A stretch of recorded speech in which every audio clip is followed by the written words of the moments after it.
Hello, and welcome to Snail Story. How are you today? Is it sunny where you are, Roar? Maybe it's raining gently. Today's story is about Sadia. Poor girl wrongly accused, Dan Callum, a cold-hearted CEO.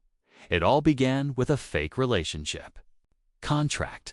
But between forced smiles and seemingly meaningless touches, they found something deeply real. Love, this is a story of choices, of forgiveness, and of how two people who seemed like they came from completely different worlds somehow built a home together. If you love slow, heartfelt love stories, don't forget to like, subscribe, and hit the bell so you never miss a single story from us. Asterisk rain poured down on Eastbridge like the sky was breaking open. Lightning tore through the gray clouds, illuminating the cramped street where Sadie Quinn stood shivering under the awning of an old bakery. Her uniform was soaked after a night shift at an upscale restaurant near the financial district. She had just clocked out and was about to catch the last subway train when a security guard called out to her. "Are you Sadie Quinn?" the large man asked, his hand already on his radio. Before Sadie could nod, two plainclothes officers approached. "You're under suspicion for the theft of a high-value item. Please come with us." A gold Patek Philippe watch worth over $100,000 had been found in Sadie's staff locker. She was too shocked to speak. She had never even dreamed of owning a decent pair of shoes, let alone something like that. At the police station, she tried to explain, "I don't know who put it there. I only carried the serving tray. I never even touched the guest." But no one listened. On paper, she was a poor girl from the slums. Her mother had died young, her father had left, and she worked 3 jobs to support her sister who had a heart condition. No one believed a girl like her could be innocent in a theft case. Sadie curled up in the corner of the interrogation room. Her hands were ice cold, and her heart raced with worry for Lily, her sister, waiting at home. She knew that if she was held overnight, no one would be there to care for her. The door swung open. A man stepped in, his dark hair slicked back, his suit soaked by the rain, but his presence still commanding. Cold gray eyes scanned the room and landed on the officer, Callum Hayes. "That watch belongs to me, Mr. Hayes." The officer stammered, "You're saying she didn't steal it?" "That's right. I must have dropped it at the restaurant. Someone else likely picked it up and planted it in this girl's locker." He gave Sadie a long, unreadable look, as if trying to see through her. "I don't want to escalate this. She's not at fault." Sadie couldn't believe her ears. The name Callum Hayes was far from unfamiliar. He was the youngest CEO in Forbes' top 100.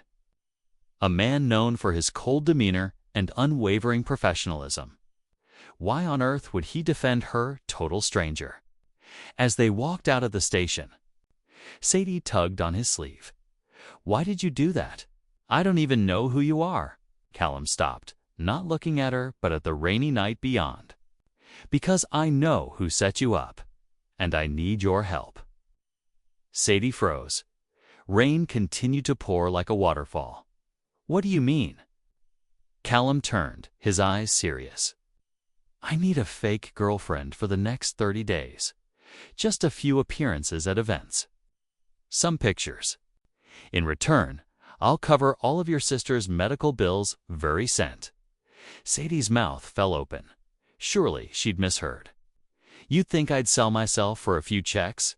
"No," Callum said calmly. "I think you're someone who would do anything for the person you love, just like I once did." The words lodged in Sadie's throat. For a moment, that cold gaze of his seemed to show a crack. She didn't answer immediately. Rain pelted down between two people standing on the thin line between real and fake, past and present. Sadie clenched her cold, wet hands. She wasn't the type to dream about princes, but she wasn't the kind to bow down to fate either. "All right," she said after a long silence. "But I have conditions." Callum raised an eyebrow. "You don't touch me without permission. You don't control me like I'm a product." and I can walk away any time I want. Callum gave a faint smile, rare one. Deal. In the rain-soaked night of a city that never sleeps, a strange agreement was forged. A poor girl. A cold-hearted CEO. A promise that could save a life. And perhaps a spark waiting to ignite to consume them both. Asterisk. Sadie had never set foot in a place like this. Callum. Hayes's penthouse sat on the 68th floor of the Glass Spire, the tallest building in downtown Eastbridge. The ceiling soared. Above her and the glass walls offered a breathtaking view of the city's glowing skyline. Everything was flawless and cold. No family photos, no plants, no signs of life beyond expensive furniture. The apartment was just like its owner designed to function, not to feel. Your room's at the end of the hall on the left, Callum said, pulling out his phone as he walked past her. I'll send you the schedule later. Sadie nodded. Her hands were still trembling after signing the official contract just hours earlier, drafted by Callum's attorney. A relationship contract, something she once thought only existed in movies. Term: 30 days. Role: accompanying girlfriend requirements. Attend 3 events. Pose for public photos. No withdrawal unless due to medical reasons. Compensation: all medical and surgical expenses for Sadie's sister Lily to be paid within 24 hours of contract activation. She had checked. The hospital confirmed the payment within 15 minutes.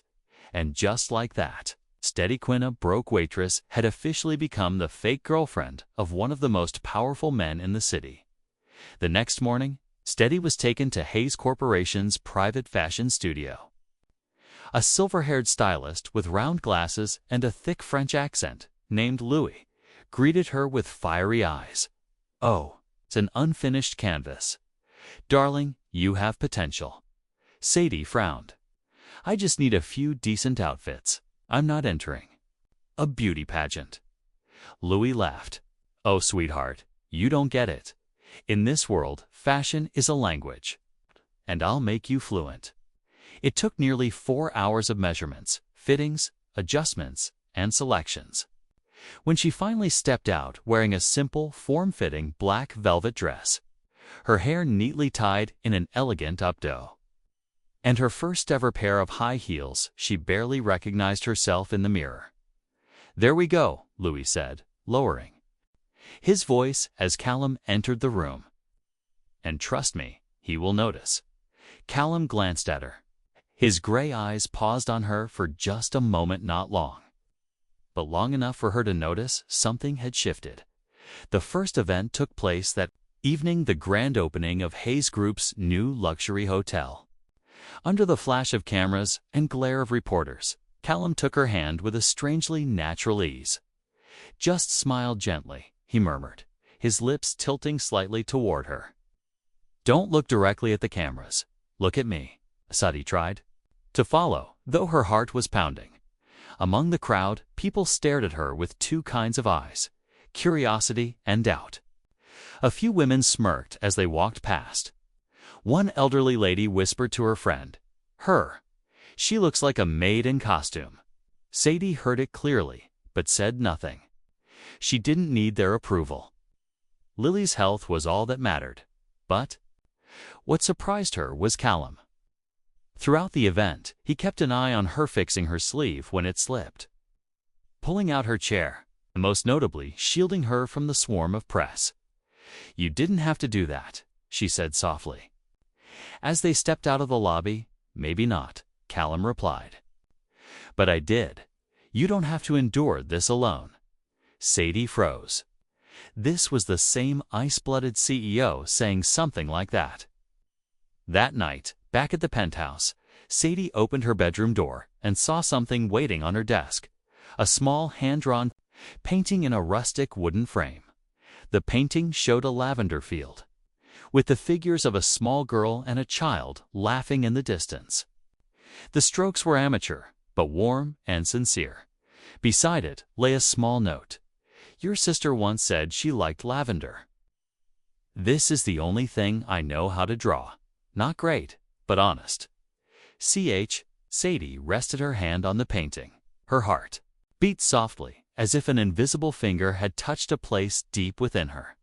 The contract was fake. Emotions weren't supposed to be part of it. But that evening, as Sadie stood on the 68th floor balcony looking down at the sleeping city, she realized something was becoming real, something not written into any agreement. A feeling that was quietly growing day by day from that man Callum Hayes. It had been a week since Sadie moved into Callum Hayes's penthouse. Every morning began with a cup of coffee waiting outside her door, the exact kind of lightly creamed black coffee she liked, even though she'd never told anyone. Every night, no matter how late, Callum would knock softly 3 times to let her know he was home, then quietly walk away. Neither of them mentioned the agreement, as if it had never existed. But both of them were changing, silently, slowly. On Friday evening, they attended a charity gala for children with critical illnesses, one of the biggest events sponsored by the Hayes Corporation. Sadie wore a pale, lavender dress Louis had called it the color of dawn mist, soft and simple. Callum wore a black suit and a silver-gray tie. As they entered the grand hall, all eyes turned toward them. "Just stay beside me, and you'll be fine," he whispered, his hand resting lightly on her back. Sadie gave a small nod, though her heart was anything but fine. The event unfolded. Under warm, golden lights, with violins echoing softly across the room. Sadie sat next to Callum, trying to keep a polite smile, but her eyes kept drifting toward him, the man who looked perfect but clipped his nails late at night, hated raisins, and always threw out the soft middle of cookies. They had started talking. More not just cold formalities, but scattered fragments of their lives. "What did you want to be when you were a kid?" Callum asked as they stepped out onto the balcony during the event. Sadie smiled, looking up at the night sky. "A documentary filmmaker. I wanted to tell forgotten stories. And now I just want Lily to survive," she replied, her voice softening. Callum didn't respond. But the way he looked at her was no longer the gaze of someone playing a role. After the event, they returned home. For the first time, Callum didn't retreat to his room. He stood in the living room, loosening his tie and putting on soft music. "Want something to drink?" he asked. "Just ginger tea," she said. "No sugar." "Got it." He gave a small smile. She was surprised he remembered. They sat together on the long sofa, tea in hand, listening to the rain tapping against the glass windows. "You know," Callum said, "I used to be in love. A long time ago. She left me because she said I didn't feel anything, that I loved my work more than I loved people." Sadie didn't respond, just tilted her head to look at him. For the first time, he wasn't hiding behind anything. "I don't blame her," he continued, "because it's true. I had frozen my heart for so long, until you walked into that police station, soaked to the bone, but with eyes still burning like fire." Sadie's throat tightened. She hadn't expected someone like Callum to remember such a small moment. She wanted to say something, but instead quietly asked, "Are you ever afraid of being hurt?" Callum stayed silent for a long time. Then he gave a slight nod. "Always." Few days later, the media began reporting on the mystery girlfriend of Callum Hayes. Some articles were flattering. Others mocked. From diner waitress to billionaire's girlfriends, it a fairy tale or a PR stunt? Who is she? Sadie Quinn, girl from a place the bus doesn't even stop long enough to blink. Sadie read them quietly. She didn't cry, she wasn't angry. But she withdrew into herself. Callum noticed the change. One night, he sat beside her on the bed while she hugged a pillow and read. "Don't read those," he said. "I'm fine." "Sadie." He spoke her name for the first time gently. She turned to him. Their eyes met. For the first time, there was no distance, no mask.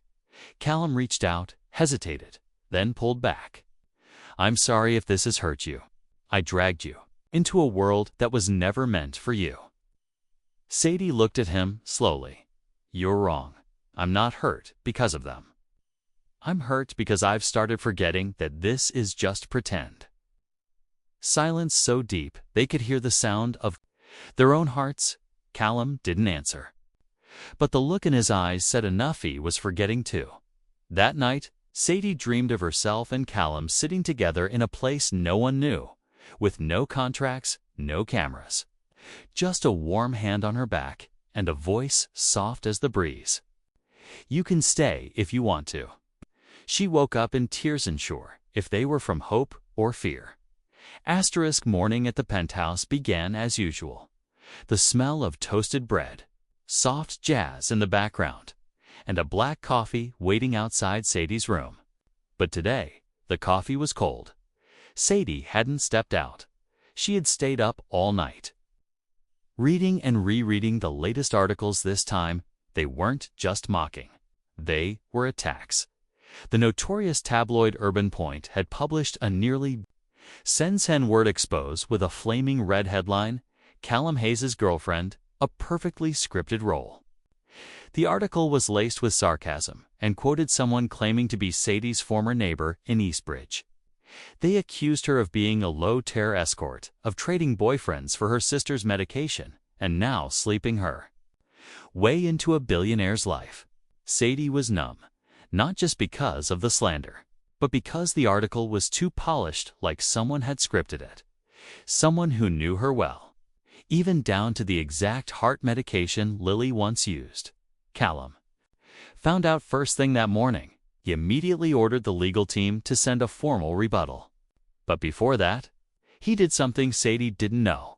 He called his private investigation assistant and instructed a full background check on her, from school records to hospital visits, and that call Sadie overheard when she walked into his office without knocking. Also verify the mother's medical records. If there's anything suspicious, her footsteps stopped, heels tapping sharply on the floor. Callum looked up. She stood there, face pale, fists clenched in her sleeves. You're investigating me? Her voice trembled. Callum stood abruptly, walking toward her. Sadie, it's not what you think. I'm just trying to protect you from what? She cut him off. From my actual past, or from your own guilt, in case I am the gold digger they say I am. Callum went silent. And even if he wanted to lie, he couldn't. That silence shattered everything. Sadie nodded slowly. So in the end, you didn't trust me either, just like everyone else. She stepped back as if trying to save herself from collapsing. I used to think being honest was enough to be believed. Maybe that was foolish of me. Sadie, I told you if you ever doubted me, I'd walk away. She clenched her fists, eyes shimmering, and now I am. She packed in 15 minutes. Callum didn't stop her. He stood in the hallway, hands in his pockets, eyes empty as she wheeled her suitcase past him. He called out, Sadie. She paused, didn't turn around. Were you ever real with me? He asked, voice rough. She took a deep breath, answered. Without facing him, I wasn't acting, Callum. I just wasn't stupid enough to believe someone like you could be real with me. The elevator doors closed, carrying her away from the 68th floor, taking with her everything that was never said. The next day, headlines read, Callum Hayes and Sadie Quinn have split. A cold official statement from the Hayes Group. We respect the privacy of all parties and will not comment further. No one knew that, after that short release, Callum shattered a wine glass in the boardroom. That for an entire week, the penthouse went untouched. The morning coffee was never placed, and the familiar jazz never played again. No one knew that. Across the city, Sadie alone in a tiny rental apartment spent the night by Lily's bedside. Her eyes hollow, her heart still as the wind. Some relationships begin with a contract. But when they end, they feel like a real heartbreak. Because when emotions are real, the pain is real too. 2 weeks had passed since Sadie left the penthouse. The city kept moving. Life remained in motion. But for Callum Hayes, everything felt frozen. He buried himself in work, even sleeping at the office, hoping to drown his thoughts in reports and meetings. But each time he returned to the dark, quiet apartment, still faintly scented with ginger tea and the trace of Sadie's soft laughter, he felt the emptiness in his chest deepen. He had hired a private team to investigate the Urban Point article. And what he found stunned him: the information about Lily's heart. Medication hadn't been leaked from the hospital or insurance. It came from a spam email sent to several media outlets via an anonymous account. The sender?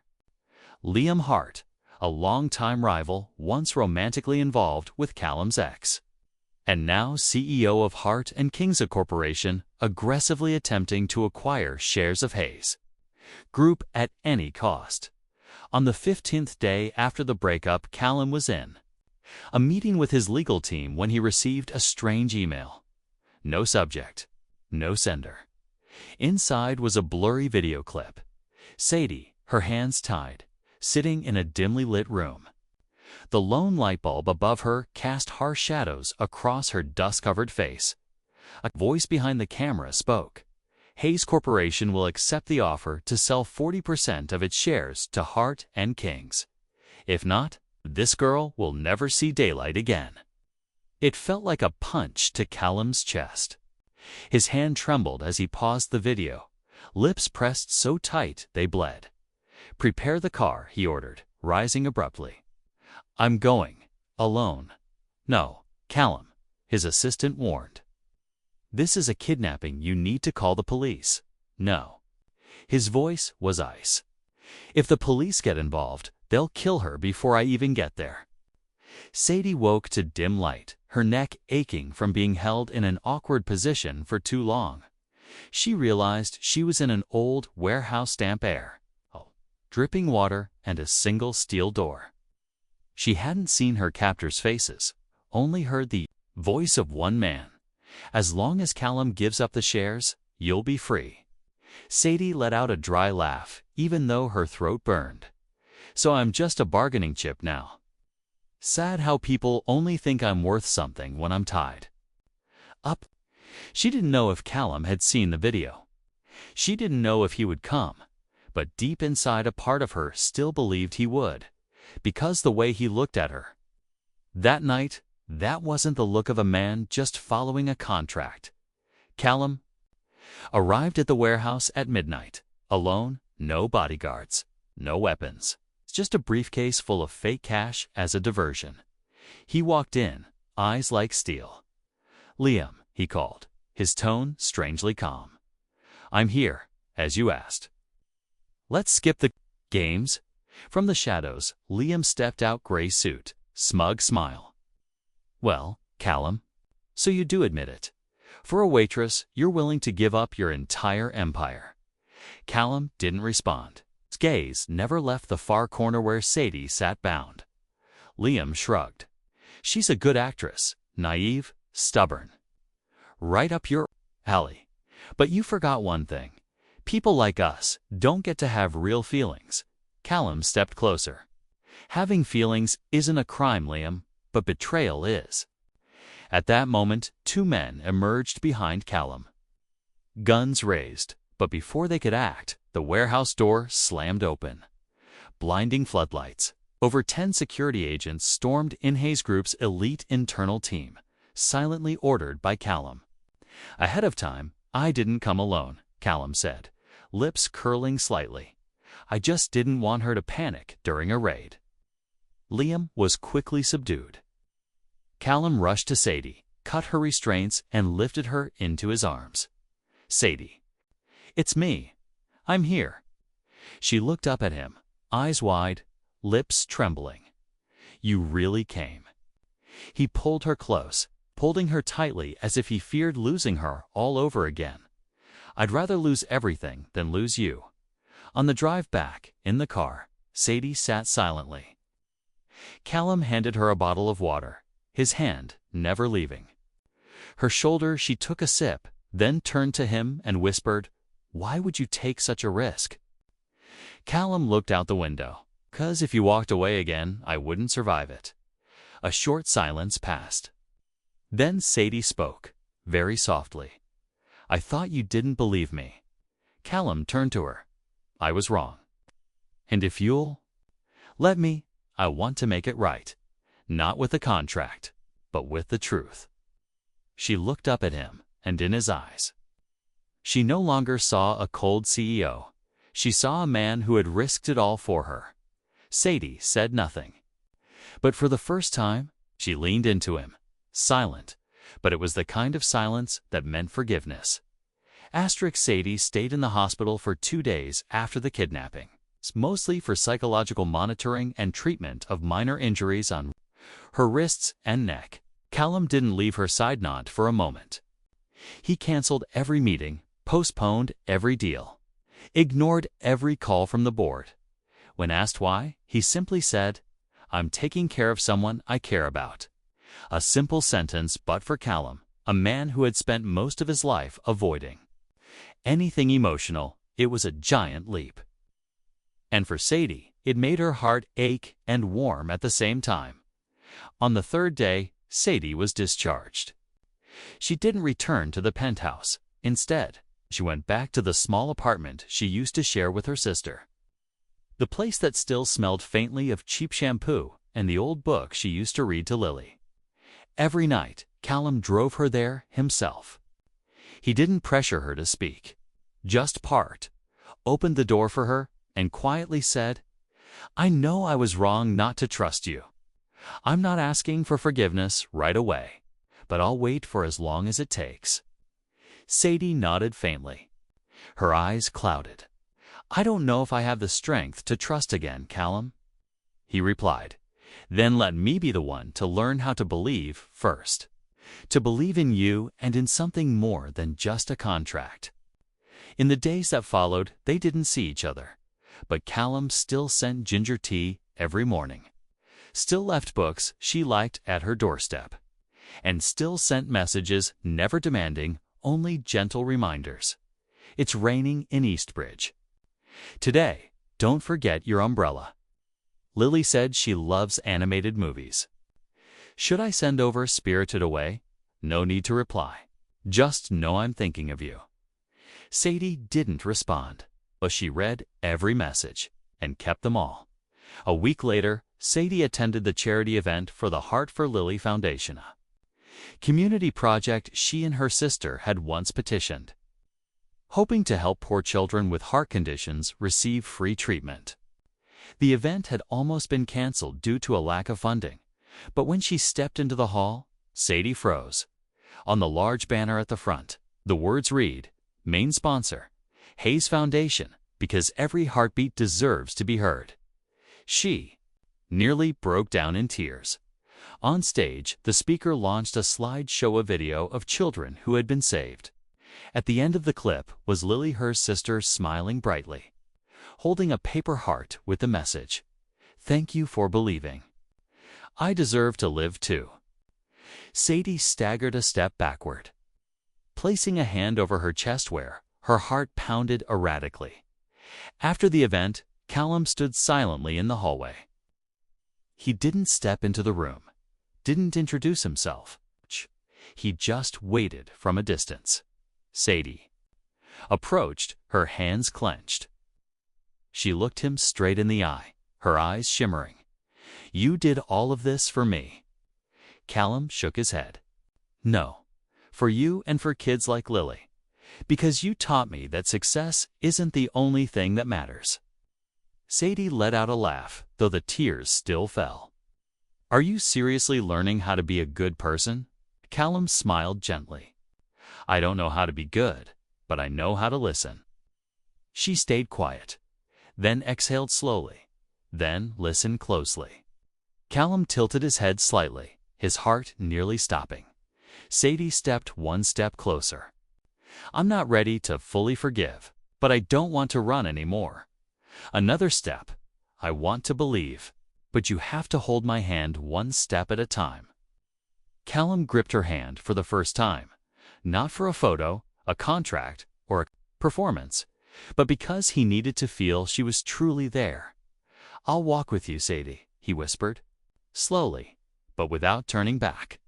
She nodded, leaning her head on his shoulder, and for the first time neither of them had to pretend anymore, in a world where everything can be staged. That first gentle touch and scene, unrecorded, was the truest proof that love had finally begun to grow.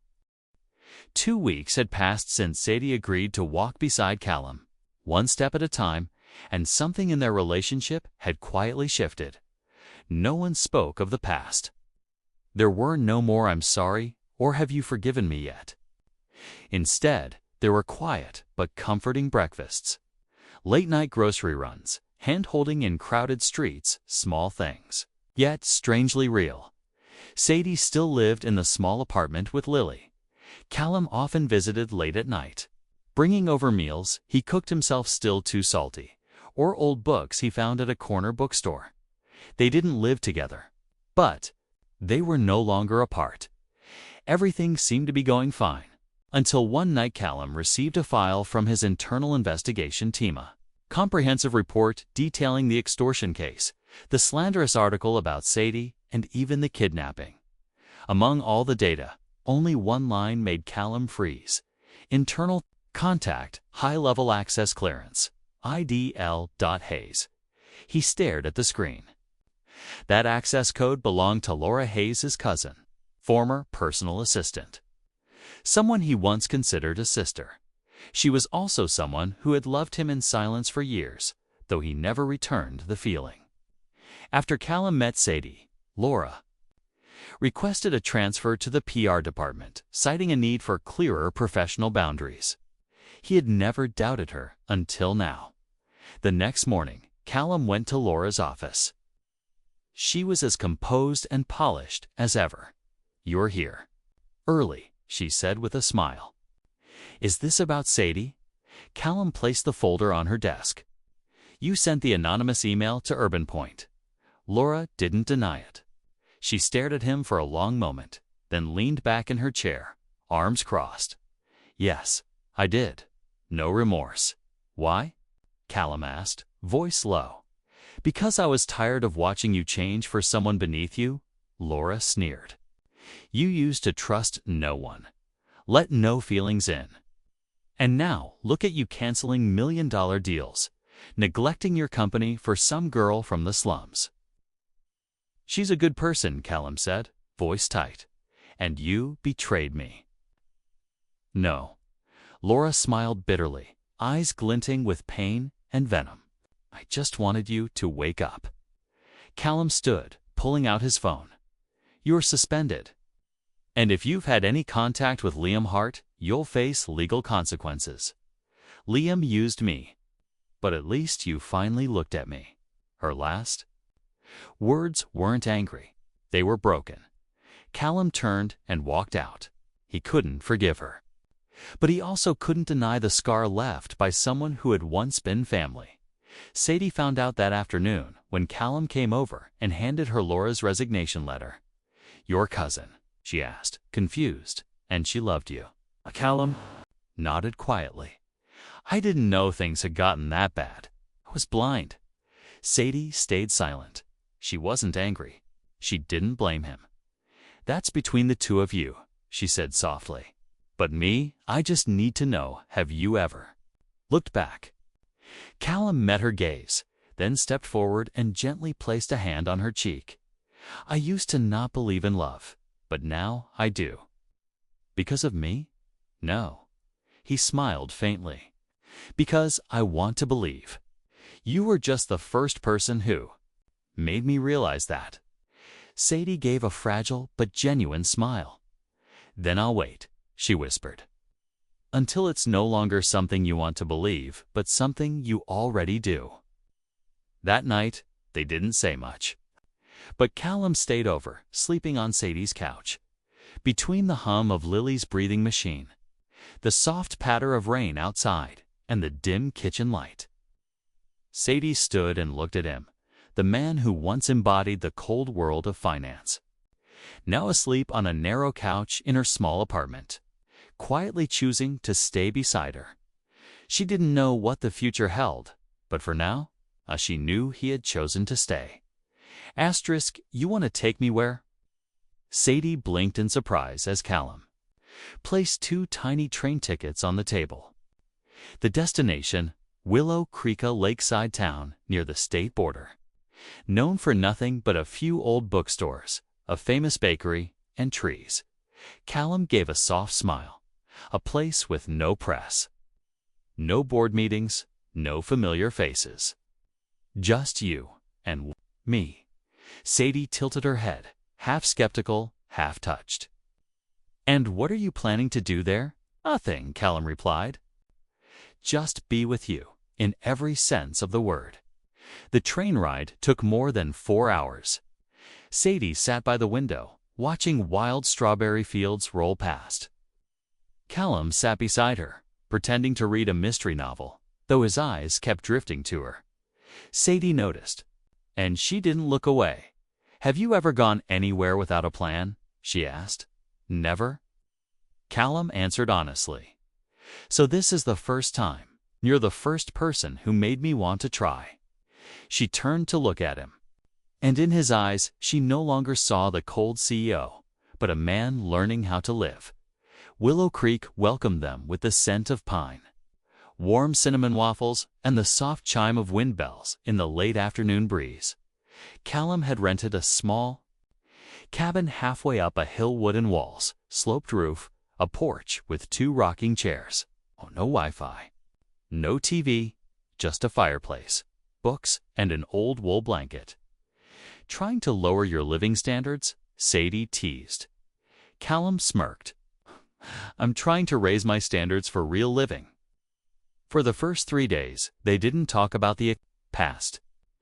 They just lived, cooking together, Callum still oversalted. Walking through the woods, Sadie discovered he was afraid of squirrels. Reading, each picked a book and summarized it to the other, and in the evenings, sitting on the porch with hot cocoa, listening to music from a crackly old radio. Sometimes they sat in silence for hours, but it never felt uncomfortable. Callum once said, being quiet with someone and still feeling at peace, that's when you know you're truly close. And Sadie understood. That was what was happening between them. On the 4th evening, as light rain began to fall, Callum stepped onto the porch with a paper umbrella and called for her. Where are we going? She asked, already wrapped in a cozy sweater. Firefly hunting, Sadie laughed. You know there are no fireflies this season. Callum shrugged. Maybe we'll get lucky. And so they went through the misty rain, across the hill, to a damp clearing near the lake. No fireflies, just the distant glimmer of the town lights through the fog. But to Sadie, it felt like her heart was glowing. Callum didn't say a word. He simply turned to her, eyes deep and gray in the rain. Sadie, he whispered. Like asking permission. She nodded, not caring what he was about to say. Because she was ready for it too. Callum stepped closer, gently placing his hand behind her neck. She leaned her forehead against his. No rush, no pressure. Their first real kiss, not for the media, not for the cameras, not as part of a role, but simply because they both wanted it. And the rain softened as if it understood. That night, they sat by the fireplace in the cabin, wrapped in the wool blanket, Sadie's hair still scented faintly of the forest. Callum held her hand, and for the first time, told her about the mother he lost when he was 10, the woman who taught him how to bake cookies but forgot to teach him how to forgive. Sadie told him about the time she skipped school to take Lily to the park. Even without enough money for tickets, and how the 2 of them laughed all afternoon just sitting on the grass. I don't need you to be strong, Callum said quietly. And I don't need you to be perfect, Sadie replied. They looked at each other, not for the past, but for the present, because in that moment, they were exactly where they were meant to be, beside each other in a place where no one knew who they were. Sadie and Callum finally let go of the armor they had worn for so long. No more CEO and poor girl. No more strong one and weak one. Just two people.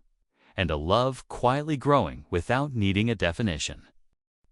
The seventh day in Willow Creek, Callum received a phone call early in the morning, while Sadie was still curled beneath the blanket, breathing softly like a dream, at peace. He stepped outside the cabin, standing in the mist, and listened as his assistant said, "An emergency board meeting has just been called. If you don't return within 48 hours, your CEO position will be temporarily suspended, and the restructuring deal with Hart and Kings will proceed without your approval." A moment of silence. Callum ended the call without a word and stood there. For a long time, long enough for the dew to frost his shoulders. That morning, Sadie brewed tea as usual. She knew something had changed, but didn't ask. Not until Callum placed a train ticket on the table, along with a simple business card that read, "Callum Hayes, co-chairman." Hart and Hayes. Sadie froze. She looked at him, blinking slowly, as if she hadn't fully processed it. "You're going to accept the deal?" she asked. "It's the only way to keep my seat," he replied, voice unusually calm. "And if you lose it?" Callum said nothing. Sadie nodded faintly, her lips tightening. "Then go back," she said. "Turning away, Sadie, I understand," she cut in.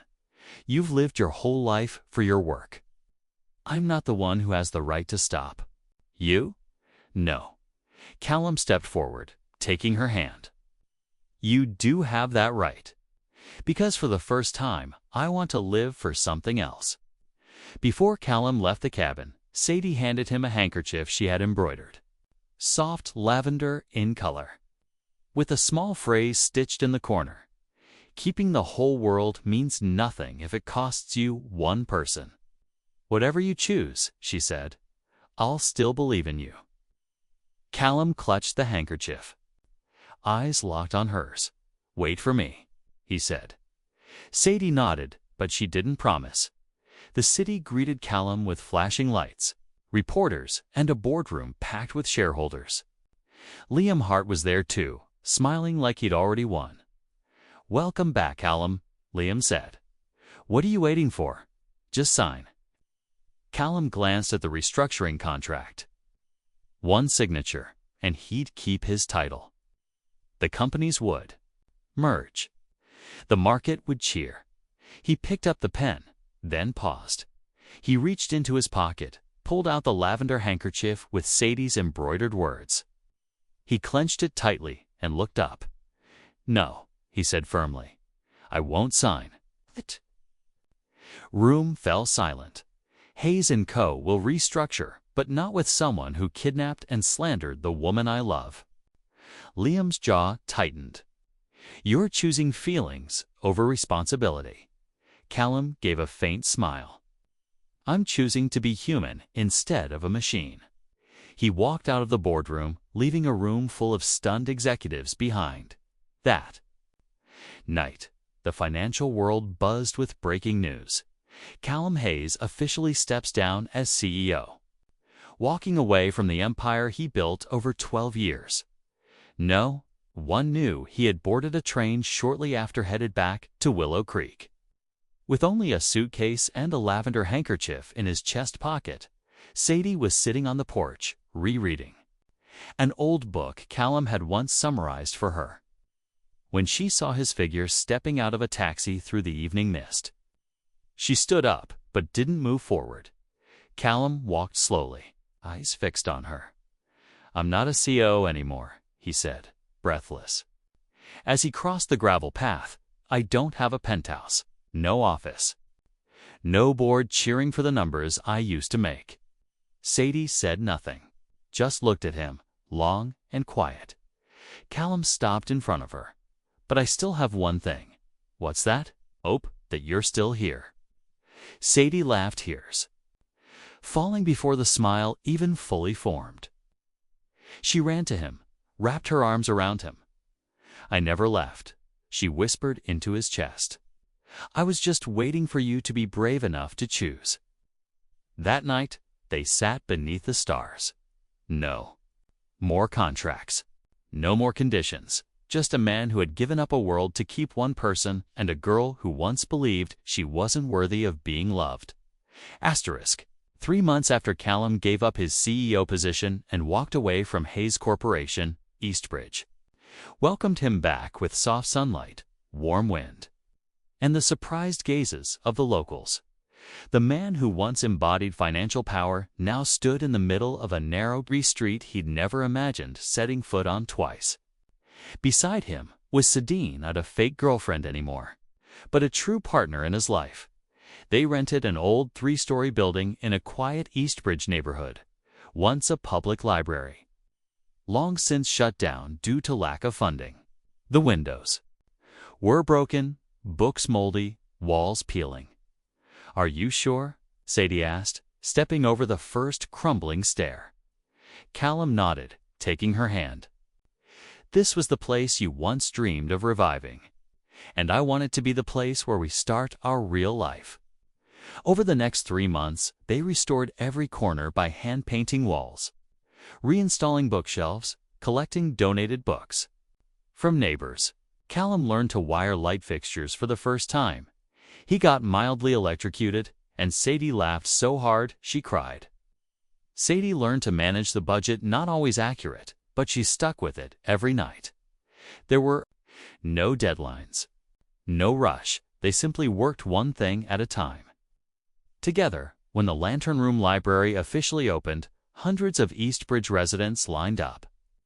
Children giggled as they touched brand new books for the first time. Elderly visitors wiped their eyes at the sight of titles they'd thought lost forever. At the opening ceremony, Sadie stepped on stage, hands trembling as she held the mic. 3 years ago, I believed I had nothing to offer the world except my hands and silence. But one day, someone saw me. Not because I pretended to be strong, but because I tried to live. She turned toward Callum, standing below the stage, his gaze quietly steady. That person walked away from everything just to stage, just to hold the hand of someone like me. And because of that, I now believe that everyone, no matter where they come from, deserves to be heard, to be loved, and to start again. That night, after the celebration, while they were cleaning up, Callum pulled Sadie out onto the library porch. The warm lights cast a golden glow on the sidewalk. "There's something I forgot to do," he said. "What is it?" Callum took out a small velvet box. Inside was a simple silver ring, with the words engraved inside, "No more pretending." Sadie's breath caught. "Not to pressure you," he whispered. "Just to remind you if you're ready. I want to walk beside you. No title needed, just honesty." Sadie cried. She didn't say yes. She didn't ask for a grand wedding. She just took his hand, slipped the ring on, and hugged him tightly.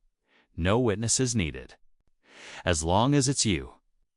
A year later, the Lantern Room had become a haven for the forgotten poor children, unemployed adults, single mothers, and even former elites who had lost their way. In a quiet corner on the 3rd floor, there was an old armchair where Callum often sat reading with Lily, now healthy and full of life. Sadie usually stayed downstairs, telling stories to children with her soft, warm voice. No one called him CEO anymore. No one asked where she used to live. People only looked at them with admiration and affection because they lived true to one word: authenticity. One day, Sadie wrote in her journal, "True love doesn't begin with sweet words or perfection. It begins with cracks, with forgiveness, and the courage to choose each other again and again. And we two people who once seemed worlds apart chose each other, not once, but forever. Thank you for staying with us until the very end."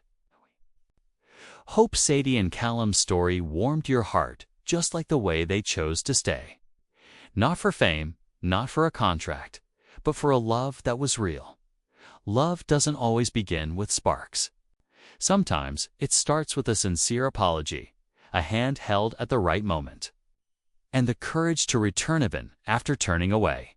If you saw a piece of yourself in this story, We'd love to hear from you in the comments. And don't forget to like and subscribe to Snail Story so we can meet again next week on another healing journey together.